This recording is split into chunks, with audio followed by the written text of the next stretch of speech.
রাজবাড়ী সদর উপজেলার সুলতানপুরে জালতিয়া উচ্চ বিদ্যালয়ে উৎসবমুখর পরিবেশে 2 দিনব্যাপী বার্ষিক ক্রীড়া ও সাংস্কৃতিক প্রতিযোগিতা এবং পুরস্কার বিতরণী অনুষ্ঠিত হয়েছে।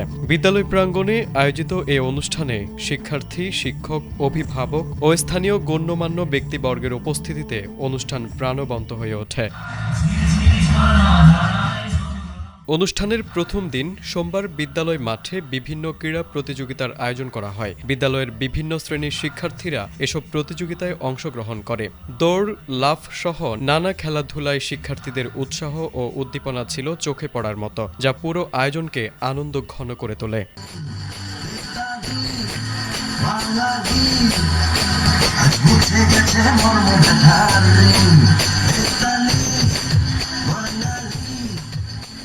এরপর মঙ্গলবার বিদ্যালয়ে অনুষ্ঠিত হয় সাংস্কৃতিক প্রতিযোগিতা।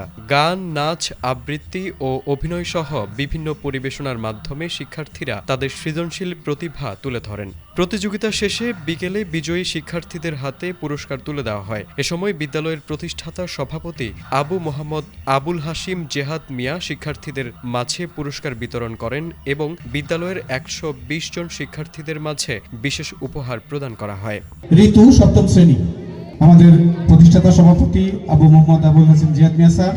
অনুষ্ঠানে বক্তব্য রাখেন বিদ্যালয়ের প্রধান শিক্ষক মোহাম্মদ আলী জিন্না। তিনি বলেন, ক্রীড়া ও সাংস্কৃতিক কার্যক্রম শিক্ষার্থীদের শারীরিক ও মানসিক বিকাশে গুরুত্বপূর্ণ ভূমিকা রাখে। এ ধরনের আয়োজন শিক্ষার্থীদের পড়াশোনার পাশাপাশি সুস্থ বিনোদন, শৃঙ্খলা ও নেতৃত্বের গুণাবলী বিকাশে সহায়ক। অনুষ্ঠানে বিদ্যালয়ের শিক্ষকবৃন্দ, অভিভাবক ও স্থানীয় বিশিষ্টজনরা উপস্থিত ছিলেন এবং পুরো আয়োজনটি সফলভাবে সম্পন্ন হয়।